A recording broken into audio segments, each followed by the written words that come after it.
Pessoal, hoje eu vou entrevistar alguém que não é do ramo, não é do direito, ele é um profissional de outra área. Mas ele tem uma particularidade que pode ser muito interessante para a gente. Ele mora fora do Brasil há muitos anos.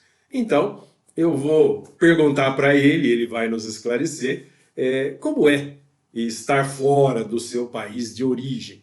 Como que é essa relação, como que se adapta. Então, vamos a essa entrevista.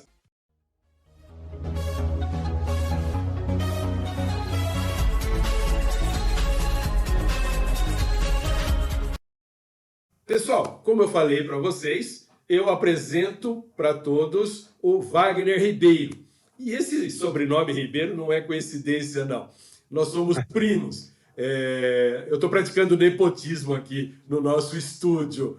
Wagner, muito obrigado Oi, por você dispor desse seu tempo. Eu sei que você está longe daqui, mas eu agradeço muito por você dispor esse tempo e passar para os nossos ouvintes aqui alguma informação, alguma curiosidade, alguma coisa que é interessante para eles. Muito obrigado, Wagner. sim, sem dúvida. Eu que agradeço a oportunidade de poder falar um pouco da minha experiência e um pouco do que eu tenho vivido aqui, compartilhar com vocês aí. É um prazer. Wagner, eu avisei para o pessoal no início do vídeo, né, que eu ia conversar com alguém que mora fora do país. Então, conta pra gente, você mora onde? E há quanto tempo você mora nesse lugar? Olha, eu moro em Salt Lake City, Utah. É um estado nos Estados Unidos, no oeste dos Estados Unidos, e moro aqui faz 23 anos, desde 1997. Na realidade, eu vim para cá com o intuito de estudar e voltar ao Brasil. Mas a gente viu que o pasto aqui é bom, a gente pastando aqui, a grama é verdinha e acabamos acostumando, a família acostumando e acabamos ficando por aqui. Estudei, mas acabei ficando por aqui. Tive algumas oportunidades boas e fiquei por aqui. Gostei desse negócio do pasto aí, pasto bom. Foi. Bom, você foi para estudar, foi com a família, né? Exato. E acabou ficando. Foi difícil essa adaptação ou foi tranquilo, foi fácil, Wagner? Olha, a gente mudar assim radicalmente de país, cidade, é sempre uma dificuldade. Você vê, mesmo no Brasil, se você sai de São Paulo, vai para o Rio de Janeiro, ou sai do Rio, vai para o Nordeste, do Nordeste vai para o Sul, é uma dificuldade, porque você está longe daquele seu habitat que você conhece, das ruas, do comércio, do linguajar, da comida. Então, olha, foi difícil. Nós saímos aí do verão, isso nós saímos do Brasil em fevereiro de 1997, em pleno verão, e chegamos aqui em pleno inverno de 1997, nevando, as crianças pequenas, então, em busca de um sonho, de um objetivo, foi difícil, no começo foi difícil, um ambiente completamente diferente, o idioma, novas amizades, né? Então, dizer para você que foi fácil, não, é difícil, é difícil. Você Foi falou difícil. você falou do idioma, né? Você já falava inglês antes de ir para aí ou você foi meio que nem nós aqui, com inglês macarrônico? Olha, o inglês, eu não ia dizer que eu dominava, era aquele inglês, né, que dava para se virar. Mas depois, eu tendo uma boa base, eu estudava inglês desde 9 anos de idade e sempre fui um bom aluno aplicado, principalmente de inglês. Gostava muito de idiomas, línguas. Não foi difícil para mim, não. Inclusive, eu botei a minha esposa em situações assim bem difíceis, porque eu sempre coloquei ela na berlinda. Eu dizia assim, se vira, né? Então todo mundo se virava e ela me surpreendeu, uma mulher inteligente, esperta e dominava, indo com as crianças na escola, cuidando dos telefonemas aí para a companhia de eletricidade, companhia telefônica, Olha que banco. legal, olha que legal. Então, Todo, ela foi virando, aos poucos se virando, trabalhando, contato com outros americanos, fazendo compra. No começo foi difícil para ela, para mim eu já tinha uma trabalhei em muitas multinacionais e com contato, né, com estrangeiro, falando inglês e tudo mais. Para mim demorou talvez aí alguns 2, 3 meses para mim deslanchar, mas foi tranquilo. Já estava tranquilo, né? Já. E o inglês aí de Utah, é um inglês fácil ou é aquele inglês complicado, difícil de entender, né? Como é que é? É a mesma coisa aí? Não, é a mesma coisa. Veja só, cada região do país tem, como aí no Brasil, tem a sua característica. O São Paulo, Rio de Janeiro, o Nordeste, Rio Grande do Sul, o Sul do Brasil, cada um tem a sua característica, tem seu, como dizer assim, o seu, a sua regionalidade, né? Então aqui também, então aqui também o pessoal de Utah tem um jeitão dele, que diferencia muito como a gente diz, do East Coast, na parte leste dos Estados Unidos, ou mesmo da parte da Califórnia. Mas aqui é um estado onde, como a gente poderia dizer, muito cosmopolita. Tem muita gente que saiu daqui, foi para outros países, e muita gente, hoje, mais do que nunca, muita gente de tudo quanto é parte do mundo. Muito refugiado, interessante, quando eu cheguei tinha muito refugiado da Bósnia, na época da guerra, né? Bósnia, Croácia. Sim. Tinha muito refugiado hoje, muito refugiado de países africanos. Olha. Então tem assim uma mistura de culturas, né? Apesar de ter a cultura local muito forte, né? Como é que se diz assim, dos descobridores aqui, desbravadores do oeste americano. Né? Os pioneiros do Velho Oeste, né? Pioneiros, exatamente. E, recentemente, ele foi comemorado, dia 24 de julho, o Dia dos Pioneiros. É um feriado local, é um feriado muito grande aqui na região, onde se comemora a chegada dos pioneiros aqui no Vale do Lago Salgado, né? Do Salt Lake, né? Salt Lake, Lago Salgado. É isso aí, é o nome da cidade, né? Mas é interessante isso. E só para o pessoal se localizar, né? Você está aí e a gente vê ao fundo que está claro, né? Que está claro, está tranquilo aí, que ainda é dia, né? E avisando para o pessoal que aqui no Brasil, onde eu estou, né? Já passa de meia-noite. Olha que legal que é, né? Você está no fuso horário aí de 3 horas, né? 3 horas. 3 horas. Daqui a ali. E você está com o dia claro, com o sol, porque você está em pleno verão. Exatamente. Porque aqui nós estamos não no extremo norte, né? Mas estamos bem ao norte da linha como se diz, do Equador, e verão.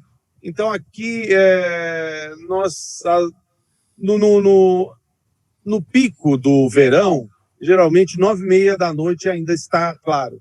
Então, como a gente já está no decrescendo, são 9 horas aqui e está escurecendo, aos poucos está escurecendo. Apesar que o telefone ele clareia bastante. Ele compensa, né? Ele compensa. Dá uma compensada, mas aqui nós hoje, começo de agosto, dia 2 de agosto, 6 de agosto. 4 já, né? Aqui 4. 4 aí, aqui era 3. 3 de agosto está escurecendo por volta aí das 9 horas da noite. 8h30 o sol tá se pondo. 8h30. E o engraçado é que você está aí de camiseta, né? Quer dizer, você não está com frio. E eu estou aqui no Brasil, né? Em cima do Trópico de Capricórnio, e no termômetro aqui está marcando 12 graus. Olha só que legal. que diferença. Não, mas olha, e dizer para você o seguinte, no inverno também não é diferente não. A gente usa camiseta mesmo com, não 12 graus, com 0 graus. Você entendeu?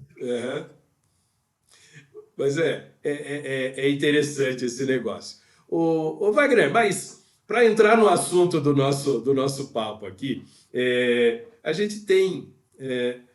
A gente ouve muita coisa, a gente ouve muito falar dos Estados Unidos, tem vídeos que falam sobre os Estados Unidos, livros e tal. E a gente fica com muita curiosidade, porque sempre há uma comparação entre o Brasil e os Estados Unidos, em razão do tempo de descobrimento, da idade dos países e tudo mais. E a gente vê daqui que os Estados Unidos, a população americana, está indo muito bem, né? Em economia, em uma série de coisas.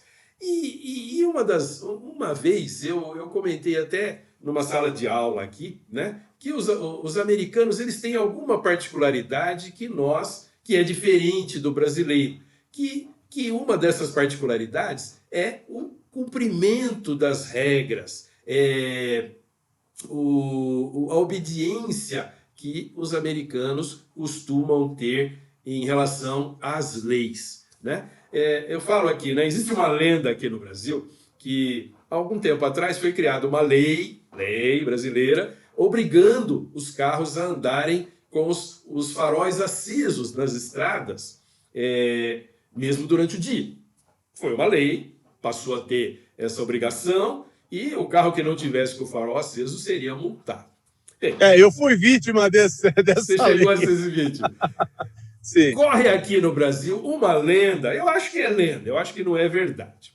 Mas a lenda diz o seguinte, que essa obrigação passou a existir para evitar que o motorista avise os outros motoristas que vêm do lado contrário de que à frente deles vai ter fiscalização, porque era costume aqui no Brasil, cada vez que houvesse uma fiscalização, os carros que passavam pela fiscalização piscavam 2 vezes o farol para os motoristas que vinham no sentido contrário, avisando eles de que havia fiscalização. Então, a lenda é que essa lei foi feita para evitar esse tipo de coisa. Bem, para você ver como correm as informações aqui. Mas eu sei que os americanos, ou pelo menos eu imagino, que os americanos têm uma relação um pouco melhor com a lei, com as autoridades, em relação a nós aqui. Você que está aí há tanto tempo, você consegue perceber, e você conhece o Brasil também muito bem, você consegue perceber essa diferença de relação entre o cidadão americano em relação ao seu país e o cidadão brasileiro em relação ao seu país? Olha, veja, é interessante essa sua colocação quanto às leis. Você vê que aqui, tudo quanto é canto, você tem a plaquinha de limite de velocidade. Vamos se ater às leis de trânsito, que é muito mais simples para você entender a situação. Então, onde você tem a vizinhança, onde você tem, por exemplo, casas, né? Como dizer, na área residencial. Exato, a área residencial. O limite máximo é 25 milhas por hora, tá? O que equivale a mais ou menos 40 quilômetros por hora. 40 quilômetros, né? Isso, 25 milhas por hora. Você naturalmente, você tem esse sentimento que você deve andar a 25 por hora. Mesmo que você esteja com pressa, então você começa a entrar no sistema local, onde é 60 milhas. Agora, freeway é uma coisa, freeway é onde você enfia o pé na jaca. Você dirige conforme o fluxo, né? Então, tá lá 70, você tá a 80, né? Quer dizer, mas por que você tá na freeway assim? Porque você está acompanhando o fluxo. Ou seja, as pessoas têm uma consciência de que na área residencial é perigoso, tem muita criança. Aqui, o índice de atropelamento em área residencial é muito grande, porque as crianças elas têm pleno conhecimento de que elas podem andar à vontade. Você entendeu? Tem essa liberdade. Então, você, como motorista, você tem que se preocupar muito, porque a multa é pesada. Então, quando você não obedece à lei aqui, a lei é cumprida. Não só nas leis de trânsito, mas em qualquer outro tipo de situação, a coisa é pesada. Qualquer infração que você cometa, você não tem aqui não tem carteirada, não. Você é advogado, general, governador, sabe? Não tem. Uma pessoa, ele te mete algema e te bota sentado lá atrás e você vai bonitinho. E se não tiver, e dependendo do caso, se tiver meio exaltado, toma uma, como é que é aquele teaser, né? Taser. Ou então, se não der, o choquinho. fala. Exatamente. Então, você tem aqui um respeito muito grande pela polícia, mesmo no YouTube, você acompanha muita coisa onde a polícia faz a abordagem e muitas vezes o sujeito se excede e tudo mais, mas está lá tudo gravado. Isso é bom para a polícia e para você também, que você Sim, tem uma o seu... segurança. Exato, e você sabe seus direitos. A polícia, e aqui todo mundo anda armado também. Então, quando você é abordado, você tem que comunicar ao policial que você está armado. Então, o policial ele vai verificar os documentos do seu e da arma também. Você não precisa mostrar arma. Você pode estar com a arma que for, ou na cintura, ou no carro. E quando o policial te abordar, você tem que estar com a mão no volante. Então, são situações, né? Situações assim que mostram como situações bem claras, como a lei funciona. Isso em todas as situações, na questão... não tem uma lei trabalhista que é muito flexível, mas em geral, né, as leis em geral. Então, você como cidadão, você se sente seguro naquilo que você faz, porque você sabe que você está coberto pela lei. Pela Né? lei. Se você...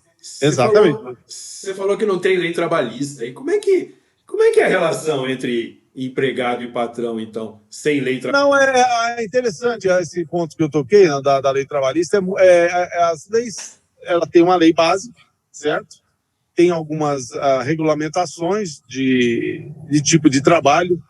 São basicamente duas, a exempt e non-exempt. Então, isso varia também de estado para estado. A exempt é uma lei onde você trabalha assalariado e você não tem horário. Por exemplo, você trabalha mais ou menos uma média de 50 horas, 40, dependendo da sua relação com o seu empregador.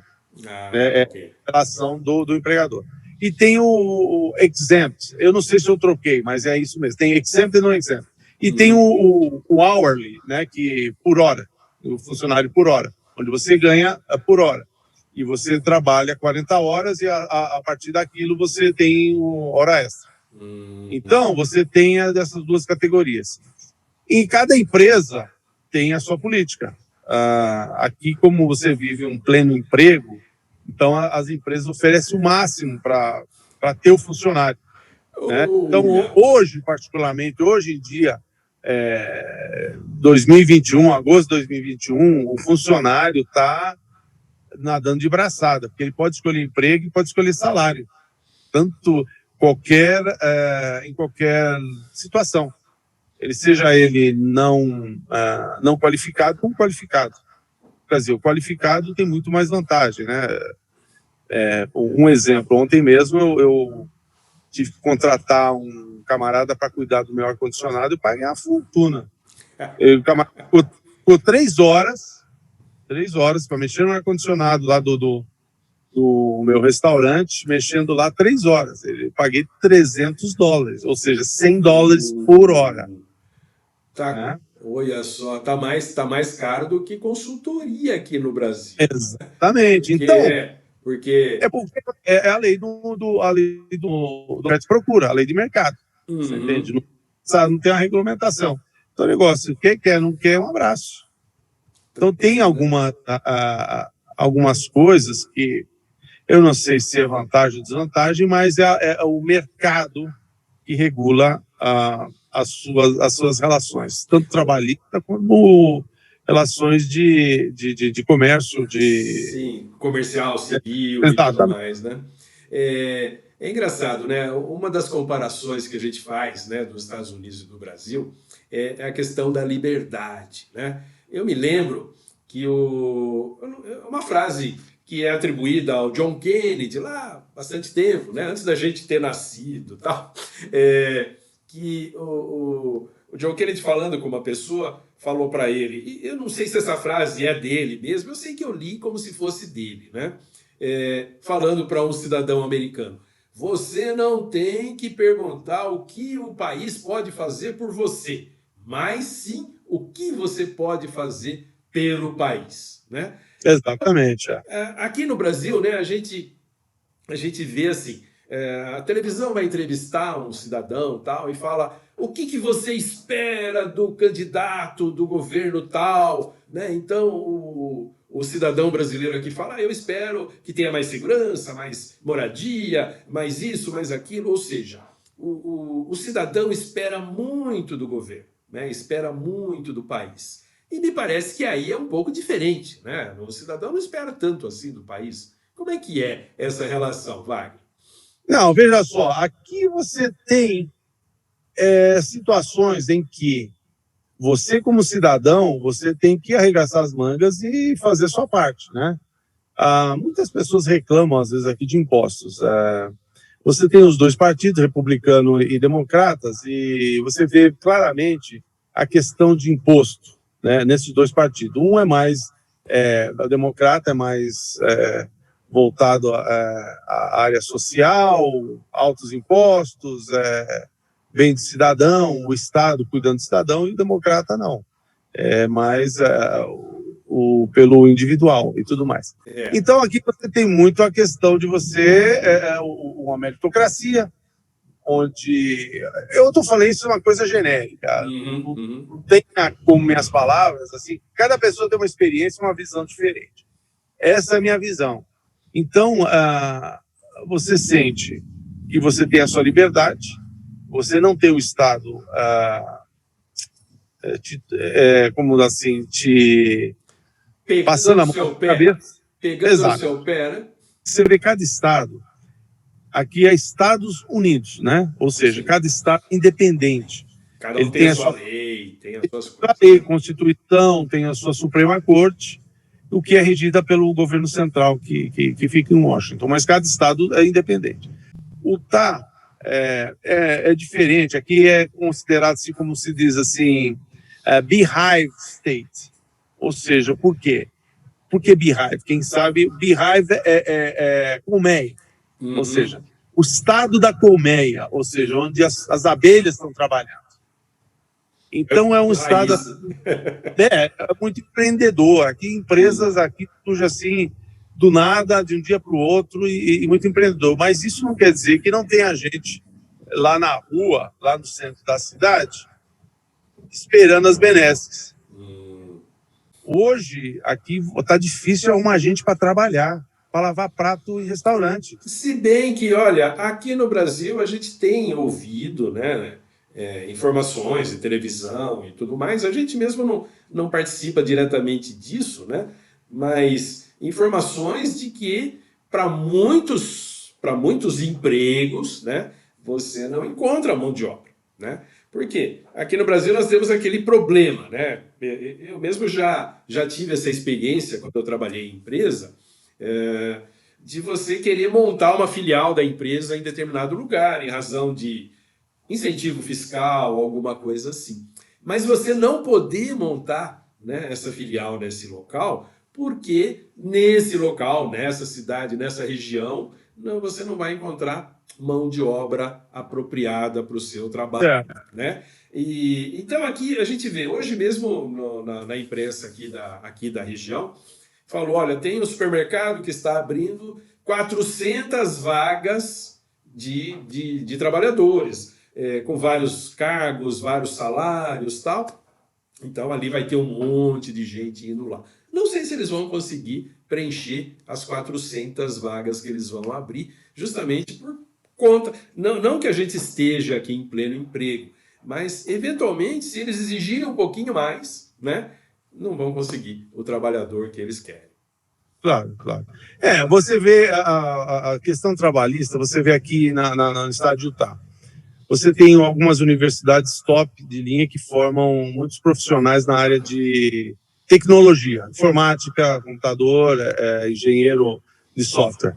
Então, o que acontece? As empresas saem da Califórnia e vêm para cá, porque se paga menos. Ou seja, o custo de vida aqui é menor. O custo de vida é menor, né? O custo de vida é menor. As casas aqui é mais barato do que lá na Califórnia, lá no Vale do Silício. Então, o que acontece? Eles vêm para cá, porque você tem uma mão de obra altamente qualificada e que pode suprir muito bem as vagas que você tem disponível. Então, muitas empresas têm menos custo, né? Com menos dinheiro, né? Exatamente. Então, está havendo um êxodo muito grande. Isso já faz muito tempo. Então, aqui em Utah é um local onde existe muita empresa de tecnologia. E essas empresas estão no mundo todo. Recentemente, o aeroporto local, onde eu trabalhei durante 15 anos... eu sei que você trabalhou no aeroporto. O aeroporto local eu não tive a oportunidade de trabalhar depois que eles reformaram, mas eles reformaram o aeroporto, construíram uma ala novíssima e derrubaram tudo. Tudo. Fizeram de novo. Fizeram de novo. Que legal. Não tem esse negócio de remendar, puxadinho, não. Fala, pessoal, mete a marreta. Eles metem a marreta. Tudo. Mas você falou... Bom, Wagner, vamos fazer o seguinte. Para a gente manter a dinâmica aqui do YouTube, vamos fazer uma pausa no vídeo e a gente volta num outro vídeo, onde eu quero explorar uma das suas atividades aí, né? Que é a atividade de professor universitário. Então vamos fazer essa pausa, daqui a pouco a gente volta. Esse daqui a pouco talvez seja amanhã, mas vamos lá, a gente volta.